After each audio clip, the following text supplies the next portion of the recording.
Donc, bienvenue sur ce live, donc au premier live sur Instagram et en simultané sur TikTok.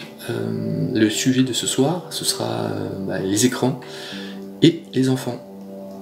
C'est un sujet assez épineux, je trouve, et c'est un sujet vraiment tendance puisque, je sais pas moi, par exemple quand je vais au restaurant ou quand je vais dans les supermarchés, je vois beaucoup d'enfants sur les écrans, que ce soit tablette, smartphone, voilà.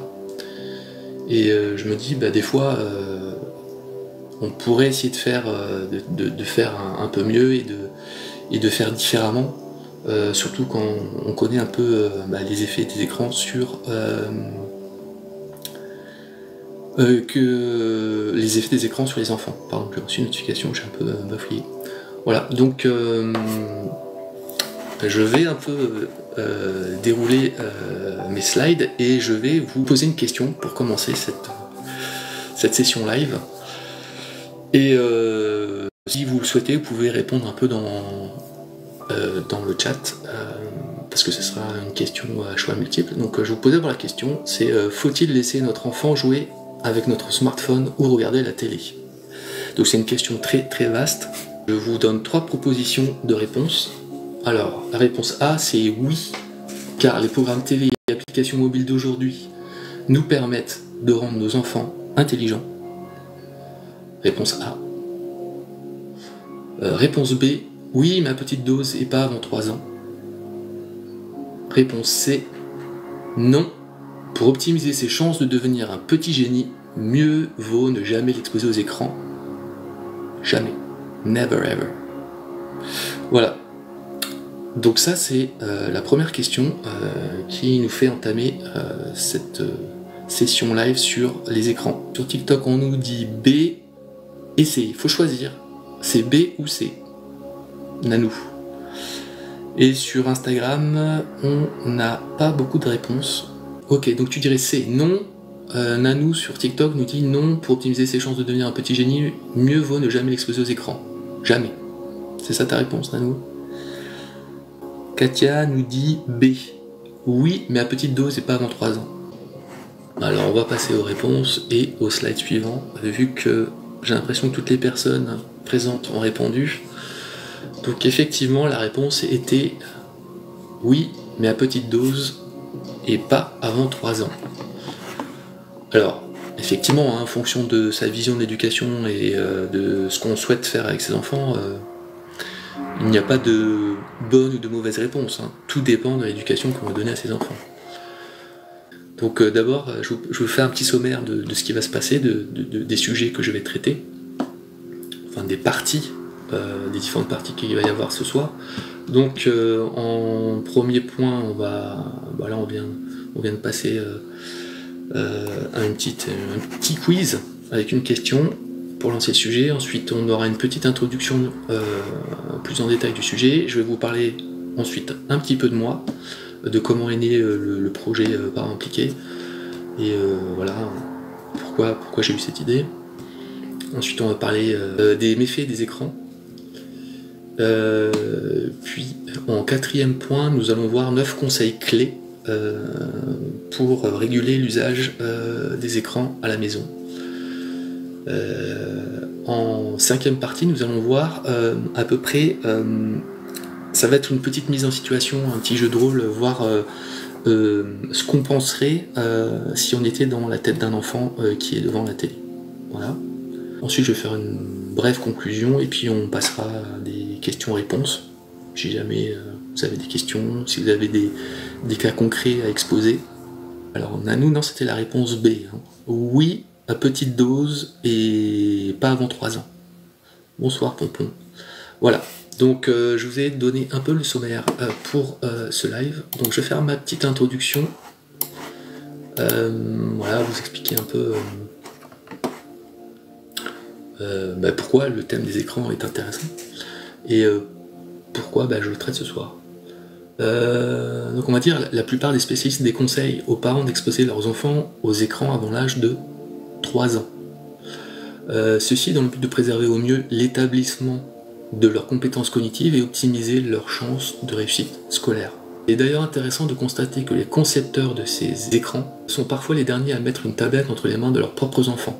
On peut parler de Steve Jobs, hein, le fondateur d'Apple, et d'Evan Williams, le fondateur de Twitter, qui ont clairement exposé lors d'interviews qu'ils n'avaient pas exposé leurs jeunes enfants à l'époque aux tablettes et téléphones.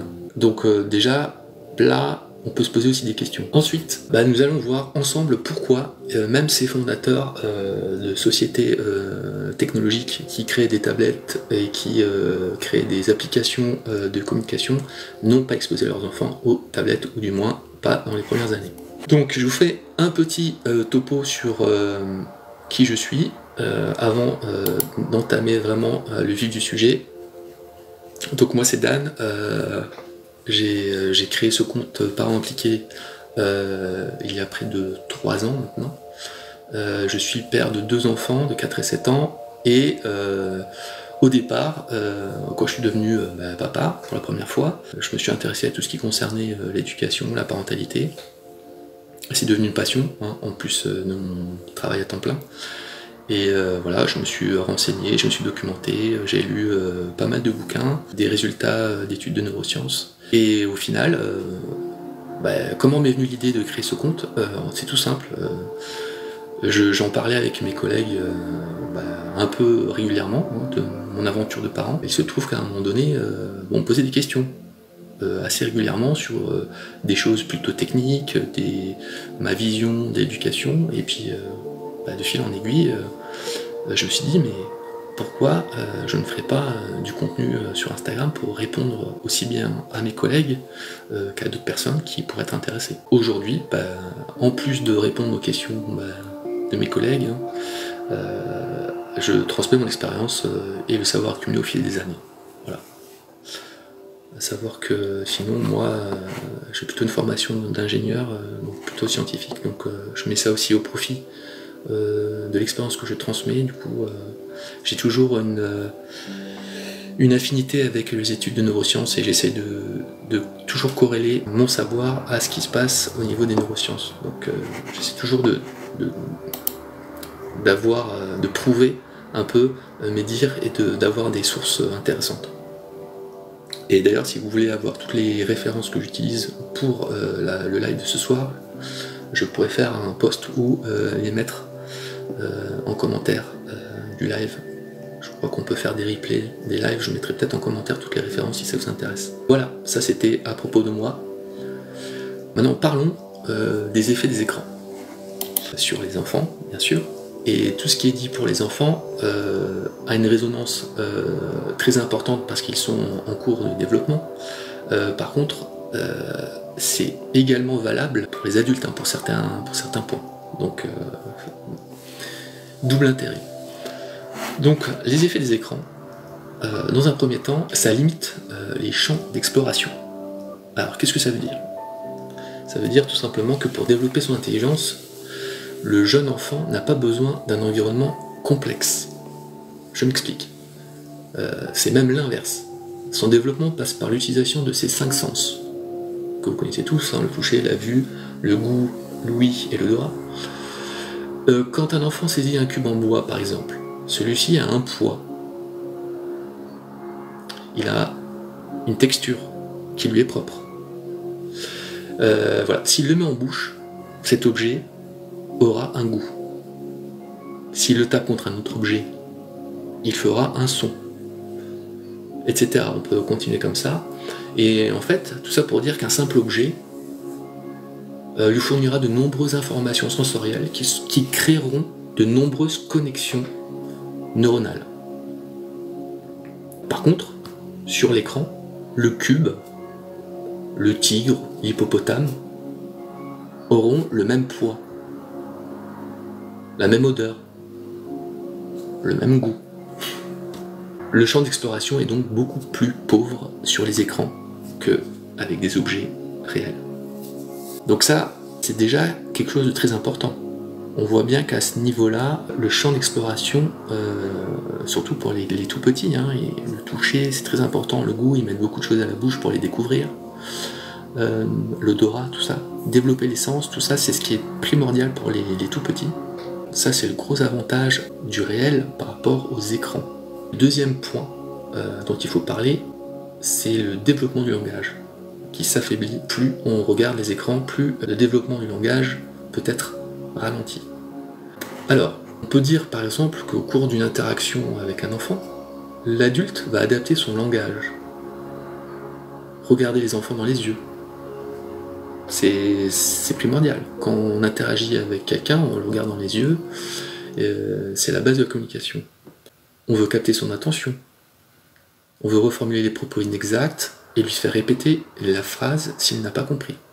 Ces nombreuses interactions sont nécessaires au bon développement du langage de notre enfant.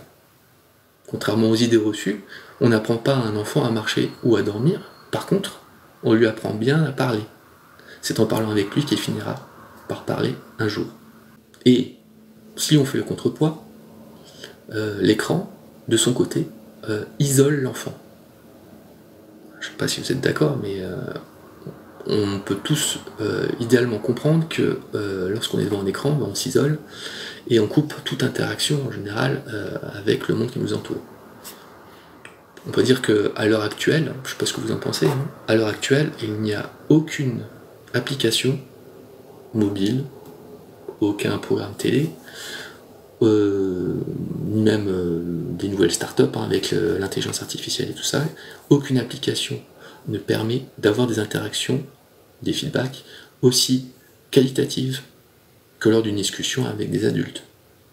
Je pense qu'on est tous d'accord. Et on peut ajouter à ça que certains chercheurs parlent même de temps volé quand l'enfant est devant l'écran, car il est pris au détriment d'autres activités. Voilà, donc pour clore cette partie, on peut vraiment dire que l'élément indispensable du bon développement du langage, c'est la communication avec les adultes. Même s'il n'est pas encore en âge de parler, l'enfant. C'est très important, du coup. Donc, est-ce qu'il y a des questions sur ces deux premiers points, déjà? Sur la réduction du champ d'exploration, le développement du langage. Ce sont les deux premiers effets des écrans sur les enfants. Des statistiques intéressantes à savoir. Alors on va passer, hop, dramatique. Attention, je m'improvise DJ en même temps. Deux choses bonnes à savoir. Entre 8 et 16 mois, chaque heure de vidéo dite adaptée aux très jeunes enfants se traduit par un appauvrissement du champ lexical de l'ordre de 10%. C'est énorme, je trouve que c'est énorme. Et le deuxième point, c'est le fait que chez les enfants de 2 à 4 ans, 2 heures quotidiennes de télévision aboutissent à multiplier par 3 les probabilités d'observer des retards de développement du langage. Si l'enfant est exposé quotidiennement avant 1 an, même à faible dose, le risque est multiplié par 6.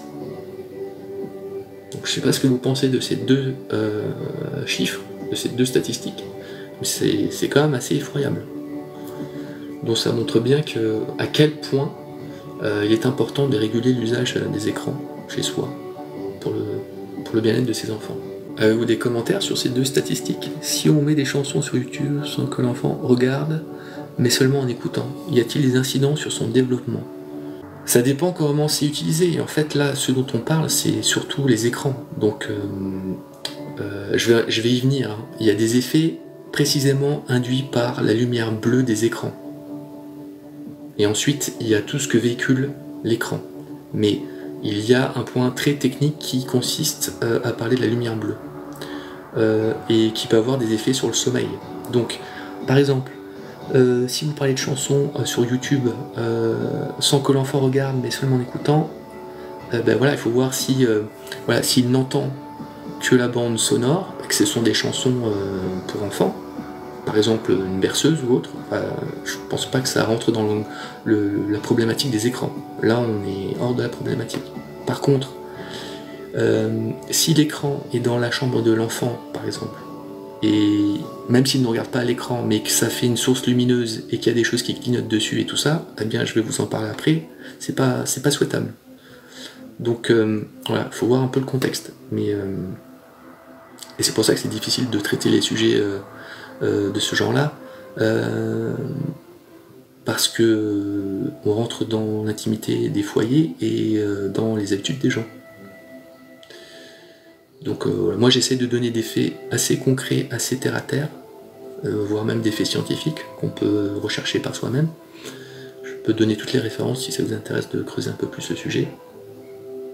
Et voilà. Donc pour moi, si c'est une bande sonore, pas de souci. Voilà. Donc ça c'était 2 points assez importants que je voulais absolument traiter dans ce live. Ensuite, un autre effet des écrans sur les enfants, sur la santé des enfants, c'est la fragilisation de l'attention et des apprentissages scolaires plus difficiles. Je m'explique. Vous avez tous remarqué la différence de comportement d'un enfant qui est devant un écran et lorsqu'il ne l'est pas. Calme devant l'écran et plutôt agité quand il s'agit de lire, dessiner ou toute autre activité. Parfois on a cette différence de comportement, toujours très calme devant les écrans et un peu plus agité quand il faut maintenir une attention sur d'autres types d'activités. On va en parler un peu plus en détail. En fait, dessiner et regarder la télé ne sollicitent pas le même système d'attention. Nous avons 2 systèmes d'attention, le système volontaire et le système involontaire. Par exemple, une lumière qui clignote dans la pièce où nous lisons un livre, elle va attirer notre attention. Ça se comprend facilement. Et ça, c'est le système involontaire. Notre attention est captée par un stimuli externe. C'est le système involontaire. Or, quand nous lisons un livre, nous planchons sur notre feuille d'imposition ou préparons notre budget du mois, nous sollicitons le système volontaire. C'est nous qui avons décidé de porter notre attention sur cette tâche. Donc nous choisissons de poser notre attention sur la tâche que nous faisons, c'est le système volontaire. Prenons un exemple concret. Si vous êtes au restaurant en bonne compagnie, la présence d'un écran au fond de la salle attirera peut-être votre attention. Le souci avec les écrans, c'est bien évidemment la surstimulation du système d'attention involontaire. Ils ne permettent pas au système volontaire de se développer. C'est pourquoi les enfants qui sont exposés aux écrans peuvent être plus agités et rencontrer des difficultés scolaires. Pour apprendre à lire, à compter, à résoudre des problèmes de maths, apprendre des poésies, l'enfant devra solliciter son système d'attention volontaire. C'est la raison pour laquelle, plus un enfant regarde la télévision, moins son système d'attention volontaire se développe et plus difficiles seront les apprentissages scolaires. Un chiffre bon à savoir sur le thème du trouble de l'attention. Donc là c'est un chiffre, un enfant de moins de 3 ans consommant 1 heure d'écran par jour double son risque de présenter un trouble de l'attention à l'école primaire. Voilà, ça aussi, ça fait réfléchir. Donc, un des autres effets néfastes ou négatifs, c'est le trouble du sommeil. Avez-vous remarqué que, je sais pas, pour ceux qui ont l'habitude de faire regarder un peu la télé aux enfants le soir, est-ce que c'est facile ou difficile de les coucher après une session d'écran? Moi j'ai une petite réponse, et les neurosciences ont également un avis sur le sujet. Alors je vais vous dire ce que les neurosciences en pensent. En fait, la lumière bleue émise par les écrans inhibe la sécrétion de la mélatonine. Donc c'est une hormone. Hein. La mélatonine est sécrétée pour aider à l'endormissement. Et la lumière bleue des écrans inhibe la sécrétion de la mélatonine. Donc carrément, vous voyez, là c'est très important, la lumière bleue émise par les écrans a un impact physique sur votre chimie interne. Donc c'est incroyable. C'est pas juste, voilà, on pense que voilà, bon, c'est de la lumière, aucun impact sur moi. Eh bien si. Ce qui risque de perturber le sommeil de votre enfant. Et vous allez me dire, mais perturber, ça veut dire tout et n'importe quoi. Eh bien, je vais vous expliquer un peu ce que ça veut dire perturber l'endormissement. Ou perturber le sommeil, tout simplement.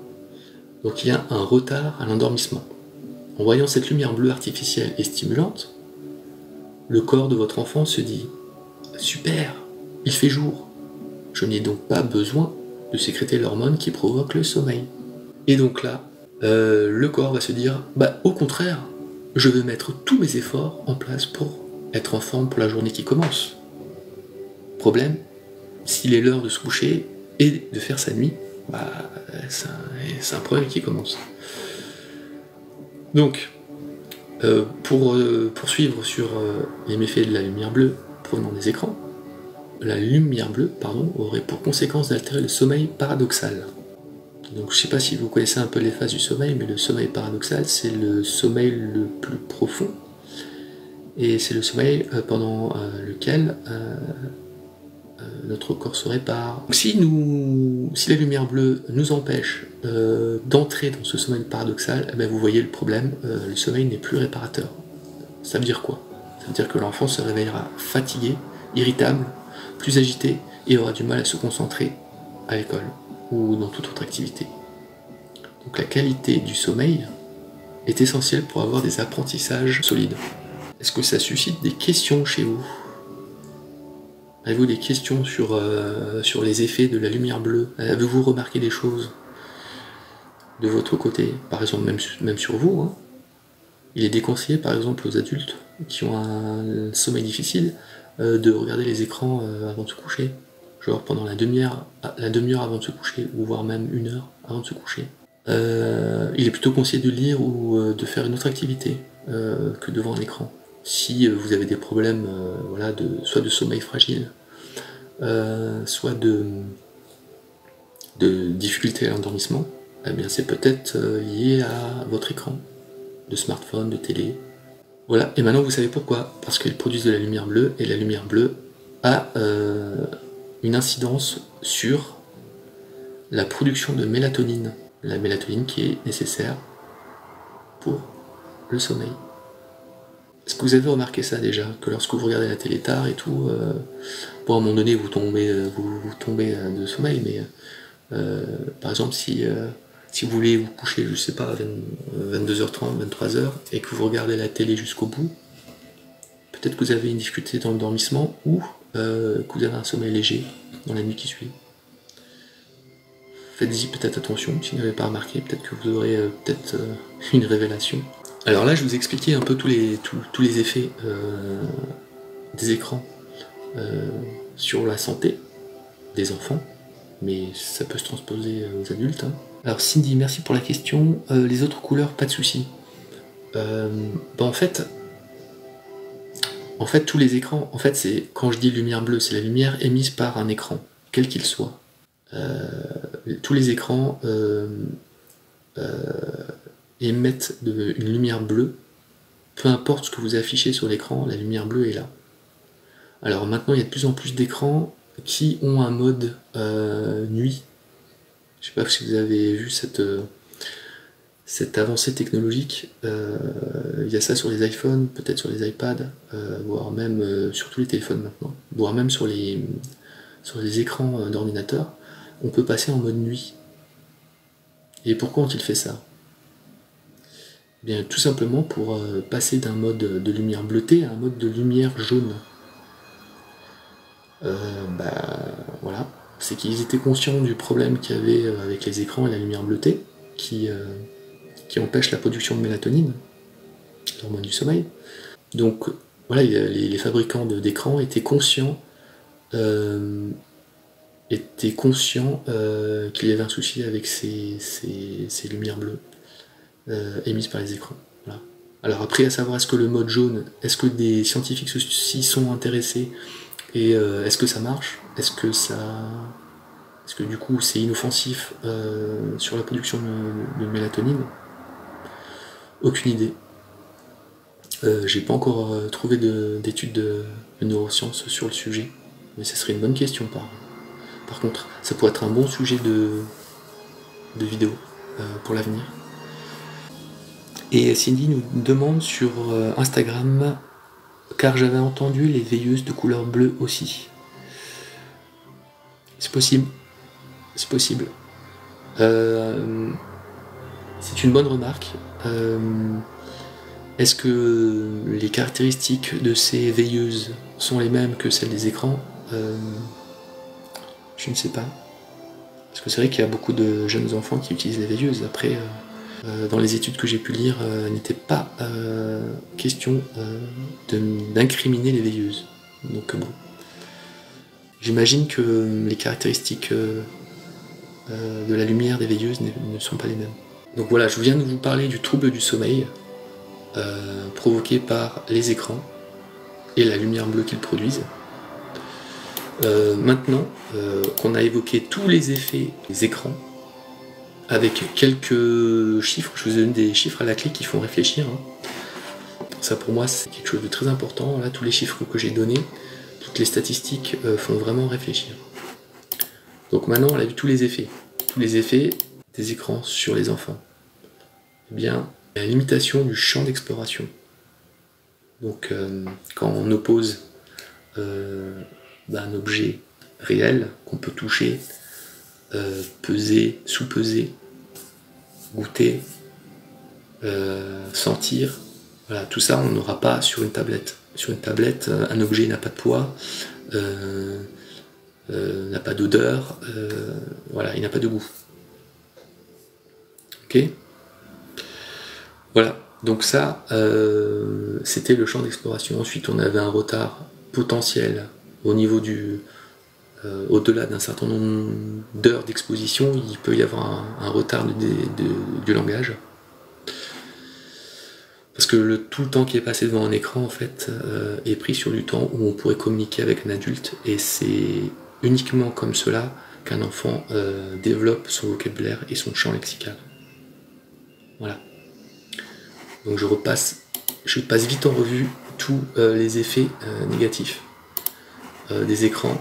Donc là, on a vu le développement du langage, il y avait la fragilisation de l'attention également, qui peut impacter les apprentissages scolaires, effectivement. Et le dernier, c'était le trouble du sommeil, avec les effets de la lumière bleue sur la production de mélatonine, l'hormone du sommeil. Donc l'endormissement devient plus difficile et la qualité du sommeil est moindre, puisqu'on ne rentre peut-être plus aussi bien dans la phase de sommeil paradoxal. C'est la phase du sommeil qui est la plus réparatrice. C'est celle qui fait qu'on se sent reposé après une bonne nuit de sommeil. Voilà. Donc ça, ce sont tous les effets des écrans sur la physiologie et sur l'acquisition de compétences. Et maintenant, on va passer à la phase où on va donner des tips, des conseils à appliquer chez soi pour justement limiter les effets néfastes. Donc on va avoir 2-3 conseils pour mettre en œuvre chez soi et éviter les effets négatifs. Donc le premier conseil, je vais vous parler de la règle des 3, 6, 9, 12, une règle qui m'est très chère, que j'apprécie beaucoup et qui a été mise au point par un psychiatre français. Donc pour une fois que les Français sont à la pointe de quelque chose, ne soyons pas trop durs envers les Français, mais je voulais justement parler du secteur de l'enfance, de la petite enfance.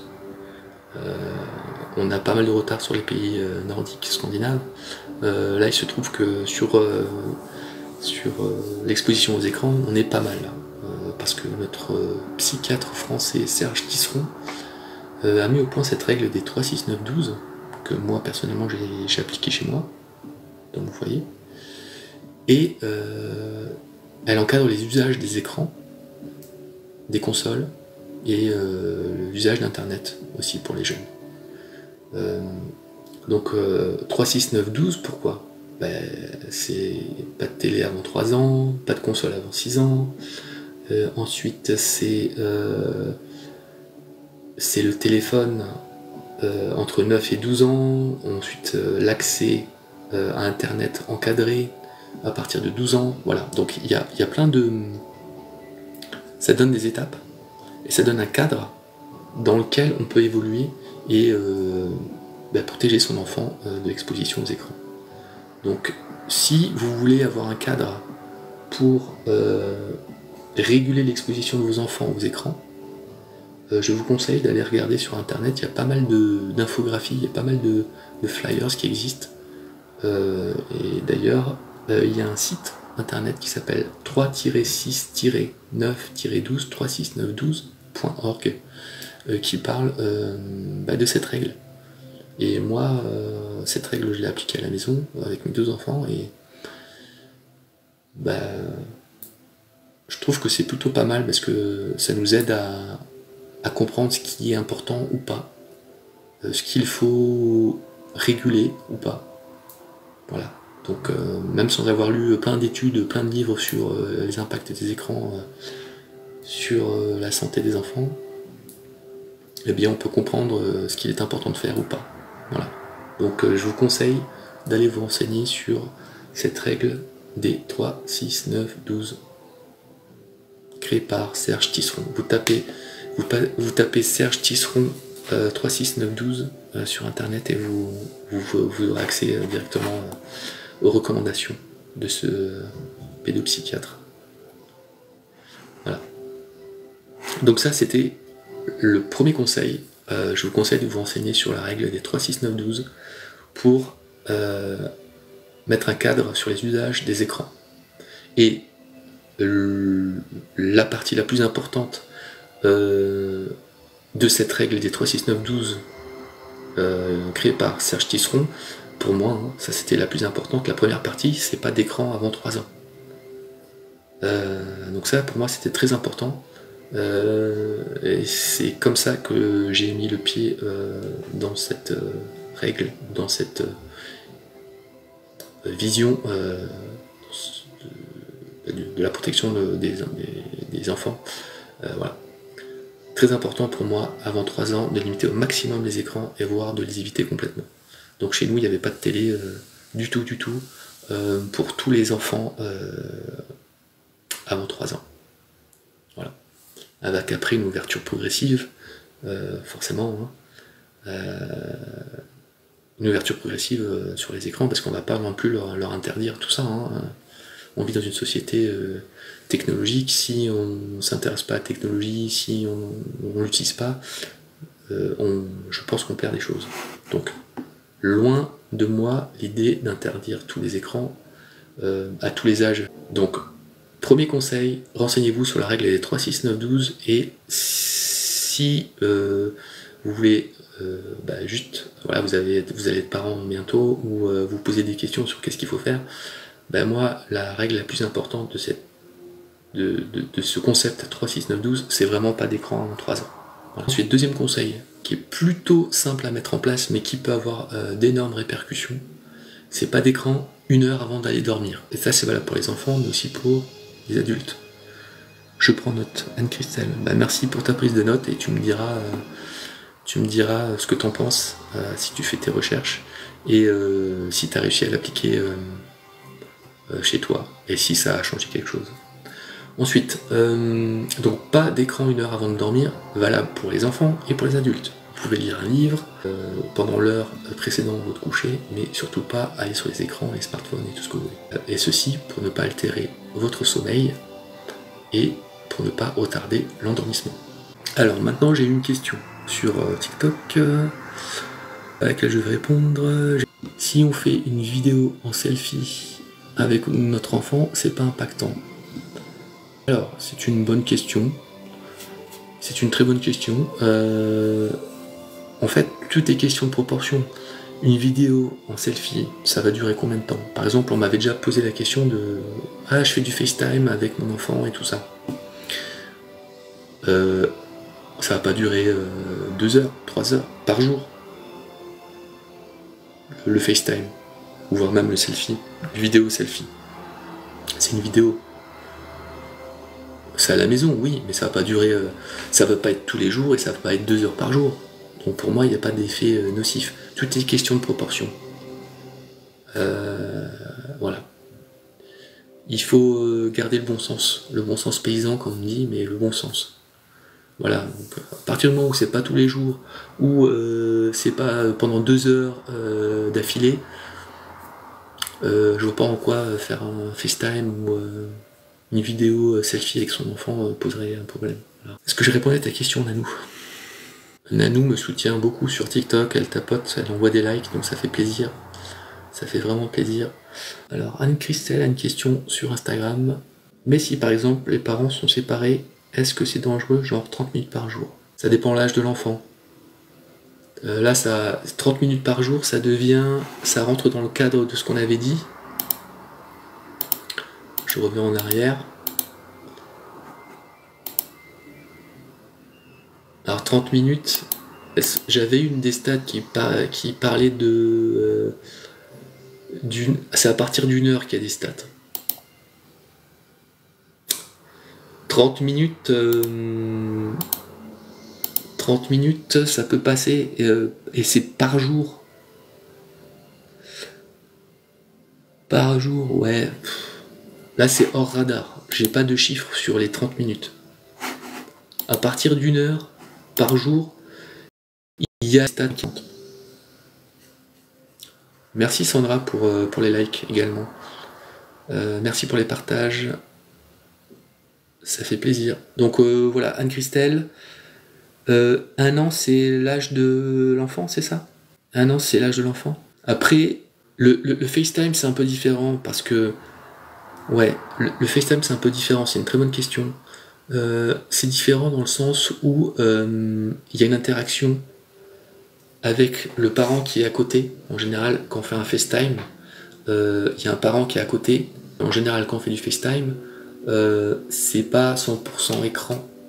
Et il y a un parent à côté, en général, pour tenir le téléphone et tout ça. Et il y a une interaction non seulement avec le parent qui est à côté, mais voilà, à travers l'écran. Donc, bon, on va dire que il y a un développement du langage qui est fait à ce moment-là, il y a un champ lexical qui est utilisé, donc il y a quand même des choses qui sont intéressantes. Après, il faut pas que... voilà, comme je disais, là, regarde, j'avais donné une stat, qui disait un enfant de moins de 3 ans consommant 1 heure d'écran par jour double son risque de présenter un trouble de l'attention à l'école primaire. Donc, il faut réguler au maximum. Peut-être que l'enfant n'est pas obligé d'être pendant les 30 minutes d'affilée au FaceTime. Peut-être faire 5-10 minutes et puis après... parce que c'est tous les jours, 5-10 minutes tous les jours, allez, 15 minutes tous les jours. Tu vas essayer de réguler un petit peu plus, peut-être que ça soit pas 30 minutes tous les jours, mais je sais pas, tous les 2 jours, 3 jours, et essayer de... Voilà, bon, après ça c'est à vous de voir, hein, mais en tout cas, à partir d'1 heure, il y a des stats qui montrent que 1 heure par jour d'écran pour un enfant de moins de 3 ans, ça commence à influer sur son attention. Ça double, carrément, hein, c'est pas, ça augmente un peu, ça double le risque de présenter un trouble de l'attention à l'école primaire. Donc bon, faut faire attention. Faut essayer de réduire au maximum. Là, c'est le nouveau conseil, le 3e. Pas d'écran pendant le repas. Pendant les repas. Qu'est-ce que vous en pensez de ça? Est-ce que vous le faites chez vous? Ça nous est arrivé d'avoir le problème, hein, parfois. Mais voilà, on s'est dit qu'à un moment donné, bah, ça a impacté notre vie de famille, notre communication et tout ça. Donc on a mis de côté, complètement. Comment consommez-vous les écrans pendant l'heure des repas? De l'autre côté, est-ce que vous voulez réagir par rapport à ça? Il n'y a pas de mauvaise réponse, hein. On n'est pas là pour taper sur les gens, hein. On est là justement pour voir un peu quels sont les usages, un peu de manière générale, chez tout le monde. Nanou nous dit sur TikTok que son téléphone est à côté d'elle pendant le repas. Eh bien, j'avais tendance à faire ça aussi. C'est très invasif. Et on se rend vite compte qu'on coupe tout lien social. L'heure du repas est un moment important pour le lien social. Et pour les enfants, c'est un moment important pour apprendre les coutumes, comment bien se tenir à table, comment se comporter à table. Et donc si on leur montre qu'on est sur notre téléphone lors du repas, et ben là, on va sur une pente glissante, je vous le dis. Donc, préconisation. Pas d'écran pendant les repas. même en fond sonore. C'est-à-dire beaucoup de personnes mettent la télé en fond sonore comme un peu à l'air de dire Anne-Christelle. Mais effectivement, même en fond sonore, il faut éviter pendant les repas pour permettre à l'enfant d'être attentif à son état de satiété. Est-ce que vous comprenez ça? Est-ce que ça vous dit quelque chose? Que s'il y a un fond sonore, que s'il y a une télé, on n'est plus centré sur nous-mêmes. La télé, même juste en fond sonore, va empêcher l'enfant d'être attentif à son état de satiété. Alors ça, c'est important. Vous en pensez quoi? En fait, ça c'est très important. Je sais pas comment vous voyez ça, mais vous vous rendez compte? Et ça, c'est quelque chose qu'on a perdu depuis... je pense qu'on a perdu un peu ce... on a perdu cette notion d'écouter notre corps et notre état de satiété. Et les écrans ont un impact sur le facteur d'obésité en fait. Il y a beaucoup de corrélations entre le nombre d'heures d'exposition aux écrans et l'obésité. Et on a tendance à penser que c'est parce qu'on reste assis à ne rien faire parce qu'on regarde les écrans, mais en fait, pas que. C'est aussi le fait que si on regarde les écrans pendant qu'on mange, eh bien, l'attention est complètement orientée sur l'écran et on n'est plus relié à notre état de satiété. Très important. Je sais pas ce que vous en pensez, mais ça a un impact vraiment, vraiment, vraiment important. Ouais, je vais vous réveiller un petit peu, je vais vous mettre du tempo upbeat. La télé, pendant les repas, va empêcher de mettre en place un dialogue avec sa famille, tous assis autour de la table. Il n'y aura plus ce dialogue qui permettra d'accroître le champ lexical de l'enfant. Alors certains vont dire oui, mais souvent, par exemple, si on regarde les informations, souvent ça permet d'avoir un sujet de conversation et tout le monde peut discuter autour de la table. Ouais, je l'entends, mais des sujets de conversation, on peut aussi en avoir sans allumer la télé. Et d'ailleurs, plus centré sur le vécu des enfants ou de chaque personne. Est-ce que tu as entendu une blague qui t'a fait rire aujourd'hui? Est-ce que tu as aidé quelqu'un? Est-ce que tu as été utile pour quelqu'un? Est-ce que quelqu'un t'a aidé? Est-ce que tu t'es bien amusé avec quelqu'un aujourd'hui? Toi, en fait, inciter sur les relations humaines, quoi. Alors, donc ça c'était troisième conseil, pas d'écran pendant les repas en famille. Donc on a dit pourquoi, pour être relié à son état de satiété et pour permettre une meilleure communication avec les siens. On a 9 conseils, j'en suis au troisième. Le quatrième conseil, ce serait d'éviter les écrans le matin avant de partir à l'école. Est-ce que vous voyez des raisons pour lesquelles on éviterait de regarder la télé avant de partir à l'école? Pour que l'enfant soit pas excité. Ouais. En fait, moi j'ai utilisé cette métaphore avant pour les adultes pour définir le réservoir de volonté. Le matin, quand on se réveille, notre réservoir de volonté, donc notre volonté à faire des choses, est plein. C'est une batterie qu'on a rechargée toute la nuit. Au fur et à mesure de la journée, notre réservoir à volonté, notre volonté d'entreprendre et de faire des choses, diminue. Ce réservoir diminue au fil de la journée. Ok ? Et plus la journée passe, et moins nous avons de volonté, et en fin de journée, nous n'avons quasiment plus de volonté. Donc il devient plus difficile de faire des choses. Eh bien, pour l'attention des enfants, c'est la même chose. C'est une batterie, avec une certaine capacité, elle est rechargée le matin, et si vous mettez les enfants devant la télé le matin, eh bien ils vont utiliser tout le réservoir d'attention pour les dessins animés, pour les émissions qu'ils regardent, et ce réservoir sera déjà bien consommé, bien entamé, lorsque les enfants vont arriver à l'école. Ils n'arriveront plus à mobiliser de l'attention sur des activités durant la journée, ou de manière plus difficile. Est-ce que vous voyez un peu le concept de ce réservoir, de cette batterie d'attention, de ce réservoir d'attention? qui se décharge tout au long de la journée et qu'il faut effectivement préserver le matin. C'est un peu comme la volonté chez les adultes, hein, vous verrez, le matin vous avez envie de faire plein de choses, vous êtes motivé, vous avez plein de trucs, et vous voyez que au fil de la journée, cette volonté commence à se réduire de plus en plus. Voilà, l'attention des enfants c'est pareil. Et en mettant les enfants devant la télé, devant les écrans, ça consomme de l'attention. Et le stock d'attention, il s'en retrouve diminué et moins disponible pour les autres activités de la journée. Ensuite, le 5e conseil, ce serait d'éviter les écrans dans la chambre de vos enfants. Qui parmi vous, sur le live, déjà a une télé dans sa chambre? En tant qu'adulte, hein. Déjà, je fais un petit sondage. Parce que j'ai l'impression que on voit ça souvent dans les séries, dans les films américains, ils ont tous des télés. Mais ça s'est vachement répandu. Vous voulez pas répondre, hein. Vous avez peur de la sentence. Vous avez peur que la sentence soit irrémédiable. Coupable, ouais. Je sais, c'est très très très répandu. Donc, en tant qu'adulte, lorsqu'on a une télé dans la chambre, déjà c'est donner un signe aux enfants, pour que lorsqu'ils seront grands, ils auront leur télé dans la chambre. Bon, un petit signe. Par contre, il faut absolument éviter de mettre les télés dans la chambre des enfants. Il y a des études statistiques qui montrent que les enfants qui ont une télé dans leur chambre, statistiquement, sont plus enclins à regarder la télé dans l'heure précédant leur coucher. Voilà pourquoi. Voilà pourquoi il faut éviter de mettre la télé dans la chambre de votre enfant.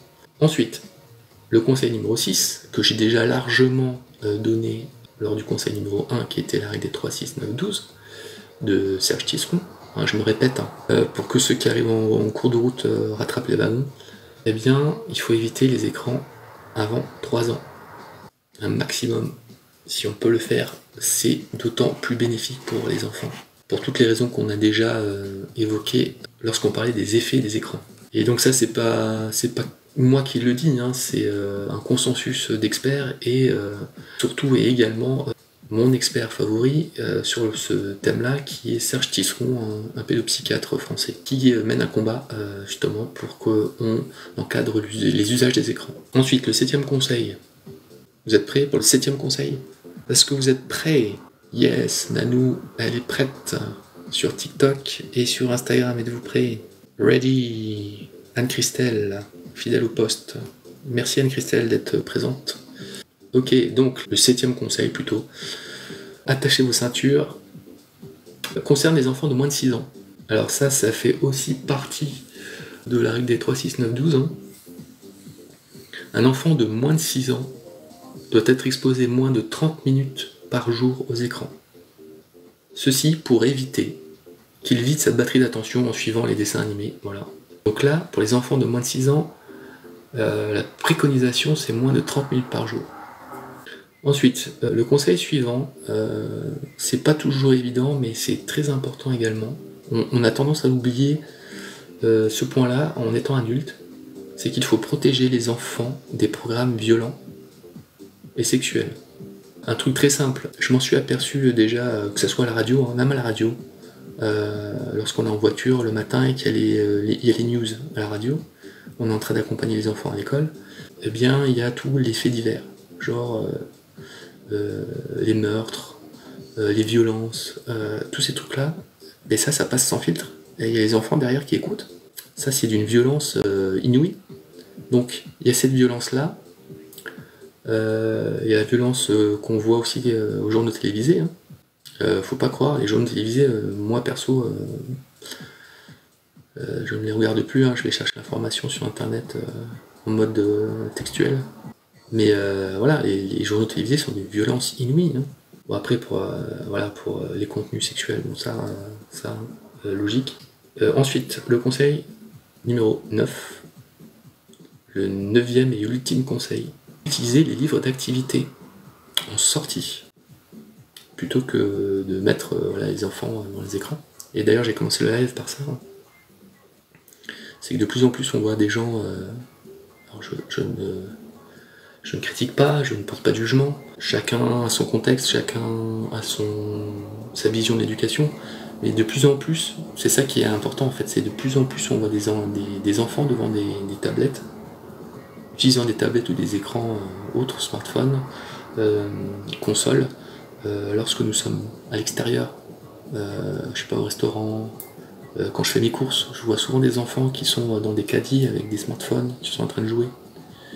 Ça, genre des enfants très jeunes, en bas âge, qui sont assis dans le caddie et qui sont devant des écrans, complètement absorbés, genre les parents ils leur parlent et ça ne moufte pas, quoi. Alors, certes les enfants sont tranquilles, mais est-ce que c'est vraiment ce qu'on veut? Connaissant les effets maintenant vous connaissez les effets des écrans sur les enfants, les effets dont on a parlé là pendant 1 heure, c'est quand même chaud, hein. Donc du coup, je vous explique. Au moins au restaurant ou quand on est invité chez des personnes, chez des amis, dans de la famille, pensez à prendre des livres d'activités. Alors ça peut être un livre de coloriage. Moi en général je prends des livres de coloriage. Les enfants ils adorent ça. Que ça soit jusqu'à 6-7 ans ils adorent.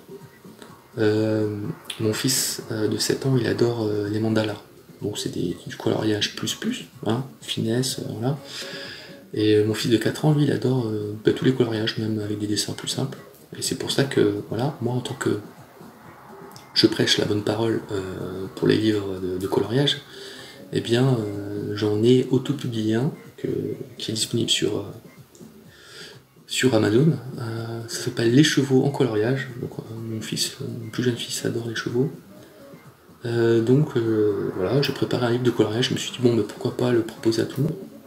Donc voilà, pour ceux que ça intéresse, qui sont intéressés par les chevaux et qui ont des enfants en âge de colorier, qui aiment ça, et bien plutôt que de les mettre devant des écrans, devant des smartphones lorsque vous allez au restaurant ou en famille, vous prenez un livre de coloriage et voilà, ils peuvent travailler leur coordination œil-main, leur motricité fine, leur créativité en choisissant les bonnes couleurs, plein d'avantages. C'est une très bonne activité lorsqu'on est à l'extérieur, et par exemple au restaurant ou chez des amis, ou voilà. Ouais, les miens sont très friands de coloriage, et donc c'était une très bonne idée de toujours avoir un livre de coloriage et une petite trousse avec des crayons de couleur et tout ça. Donc j'ai donné les 9 conseils que j'avais à vous donner sur les écrans, et pour un peu cadrer leurs usages. Donc je vais encore vous donner un fact, un fait à savoir, et après je passerai à un petit bonus. Ne pensez pas qu'un écran vendu comme éducatif va rendre votre enfant plus intelligent, même après 3 ans. Un écran est éducatif lorsque son utilisation est accompagnée par un adulte, qui pourra ainsi rebondir sur le contenu, l'expliquer, c'est-à-dire donner du sens au contenu. Voilà, donc ça c'était une petite note que je voulais faire passer. Et il y a beaucoup d'écrans qui sont maintenant vendus comme étant éducatifs. C'est l'argument marketing. Eh bien, ça ne va pas rendre votre enfant plus intelligent, même après 3 ans. Et il devient éducatif uniquement s'il y a un adulte qui accompagne et qui permet d'expliquer le contenu, de rebondir sur certaines choses, d'améliorer en fait l'information qui est transmise par l'écran. Voilà. Donc ça, c'était une petite note qui me tenait à cœur, et on va passer à un petit jeu de rôle. Mettons-nous à la place d'un enfant qui est devant la télé, ou qui a envie de regarder la télé, on va dire, mais qui regarde la télé. Donc on se met à la place de l'enfant et on se dit qu'est-ce qui se passe? Je suis devant mon écran, comme actuellement moi je suis devant mon écran, et je suis un enfant, je regarde la télé, je regarde mon dessin animé, je me dis c'est plus fort que moi. Quand je vois ces objets lumineux, avec toutes ces images, ces sons, ces personnages, ces musiques, j'ai une forte envie de les toucher, de les regarder. Je ne peux pas m'en empêcher, mon cerveau est comme hypnotisé. Hein, c'est ça, hein, presque de l'hypnose. Hein. S'il te plaît, alors là l'enfant s'adresse à son parent, s'il te plaît, aide-moi à ne pas tomber dans le piège. Ce n'est pas parce que je te les réclame qu'ils sont bons pour moi. On parle des écrans. Ok ? Tiens bon. Et là il s'adresse à son parent. Voilà. Donc ça c'est des fois se mettre dans la tête de son enfant et se dire bon sang, il est sous l'emprise de l'écran, on le voit, hein. Parfois c'est fou de voir comment ils sont absorbés par ce qui se passe sur l'écran. Donc souvent, notre rôle de parent, et c'est ça qui est un peu ingrat, notre rôle de parent est de cadrer certains usages, de mettre des règles en place et de dire non à certaines choses pour le bien-être de notre enfant. Et ouais, ça c'est pas évident. La plupart du temps, on veut faire plaisir à nos enfants. Vous n'allez pas me contredire. On veut toujours faire plaisir à nos enfants. Mais ce qui est difficile en tant que parent, c'est de poser un cadre, tout en restant dans la bienveillance. Il faut quand même poser un cadre. Et ce cadre va imposer, parfois, de devoir dire non pour le bien-être des enfants. Et ça, parfois, c'est pas évident à mettre en place.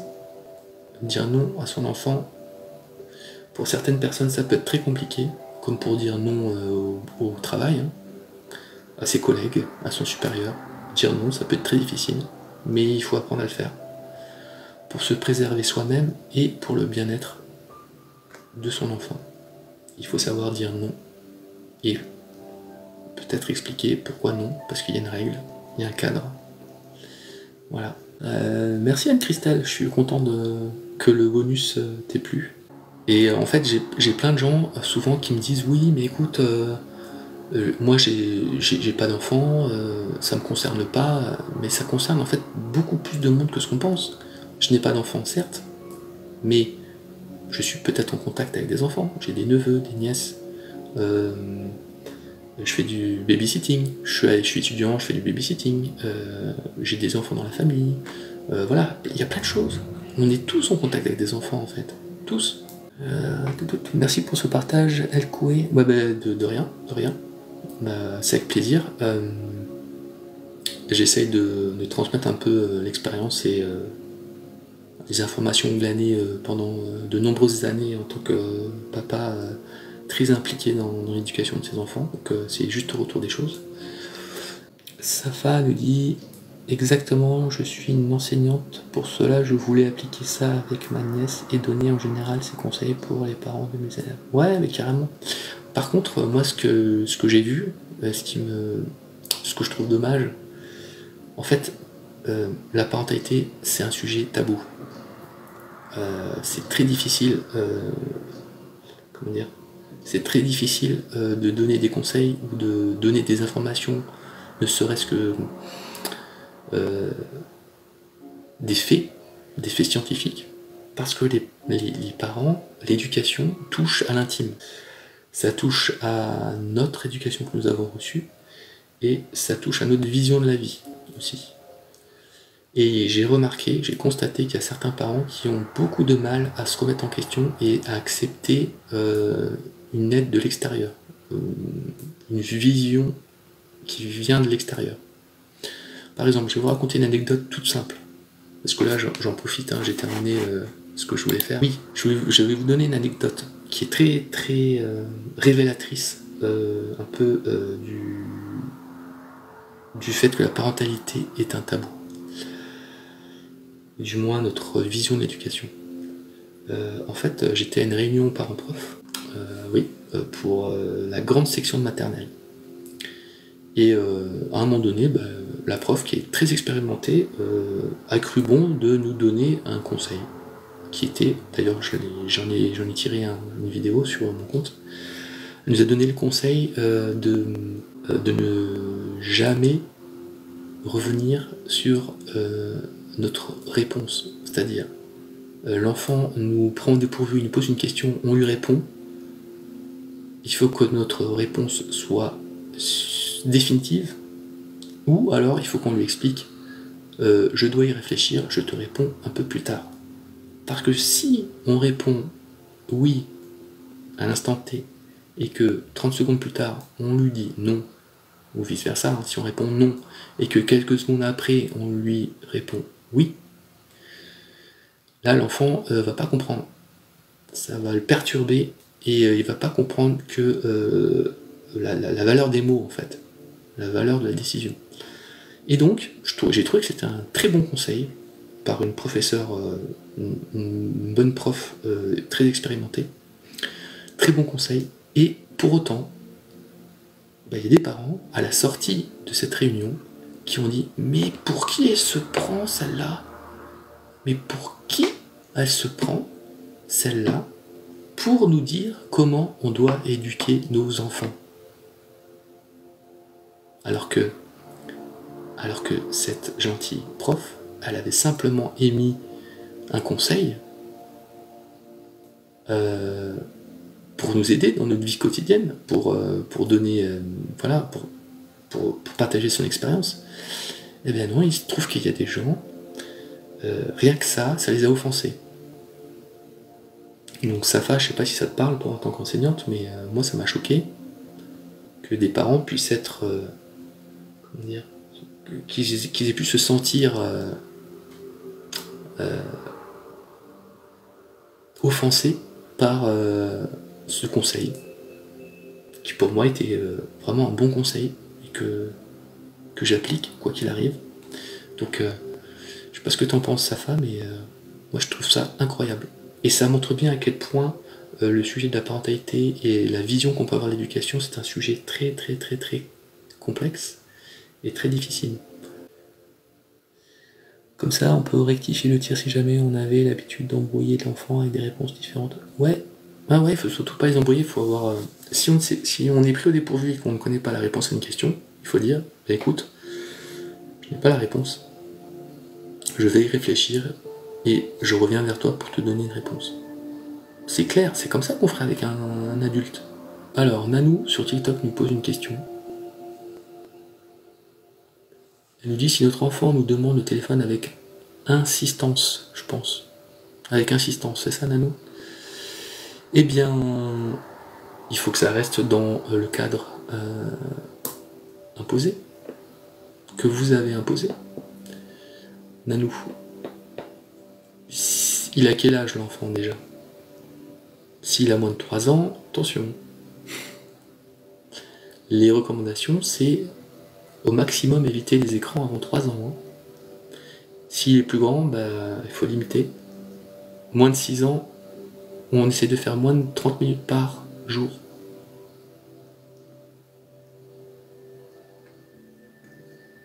Et sinon, Nanou, vous allez voir sur internet 36912.org. Il aime jouer avec. Ouais, pour son bien, il faut essayer de le faire jouer avec autre chose. Des caplas, comment on appelle ça? Des cubes, vous savez, des objets en bois, ça marche très bien. Ma nièce, alors Safa sur Instagram nous dit ma nièce a 10 ans et elle cherche les jeux qui sont en ligne pour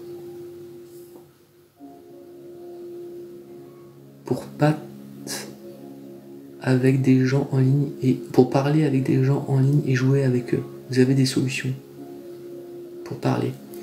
Pour répondre à Safa, effectivement, les jeux en ligne, là, il faut être très vigilant, pardon, parce que il y a beaucoup de... Alors, je veux pas faire peur pour rien, mais il faut faire attention parce qu'il y a beaucoup de pédophiles qui prennent contact avec des jeunes via des jeux en ligne. Et ça, c'est assez préoccupant. Donc, je ne suis pas pour un flicage des jeunes, mais là, à 10 ans, ça me paraît très jeune. Je partirai sur une activité surveillée, encadrée, lorsqu'elle est sur Internet. C'est-à-dire avec un adulte pas loin.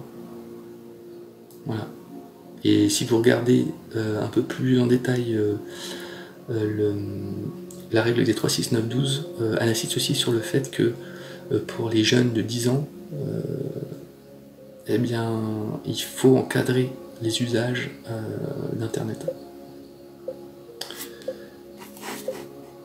Ne surtout pas laisser des jeunes de 10, 11, 12 ans seuls sur Internet, surtout sur des chats en ligne. Parce que là, c'est la porte ouverte pour les pédophiles et tous les détraqués. Donc surtout encadrer Alors oui, Nanou parle du contrôle parental. Le contrôle parental, c'est une chose, ça permet de limiter les usages, genre je te laisse 30 minutes d'internet par jour, 15 minutes de Snapchat, ce que tu veux. Mais après, il faut aussi réglementer, encadrer les usages, genre s'il n'y a pas de restriction sur les jeux en ligne et tout ça, et même si on lui laisse 5-10 minutes par jour, 5-10 minutes par jour, c'est suffisant pour quelqu'un pour s'immiscer dans votre foyer, contacter votre petite fille, et le mal sera fait. Normalement, non. Normalement, non, Nanou. Les réseaux sociaux ne devraient pas être autorisés. Normalement, non. Mais ça n'empêche pas certaines personnes de le faire. Et là, on dit, on parle pas forcément de réseau social, mais de jeux en ligne. Les 3 règles.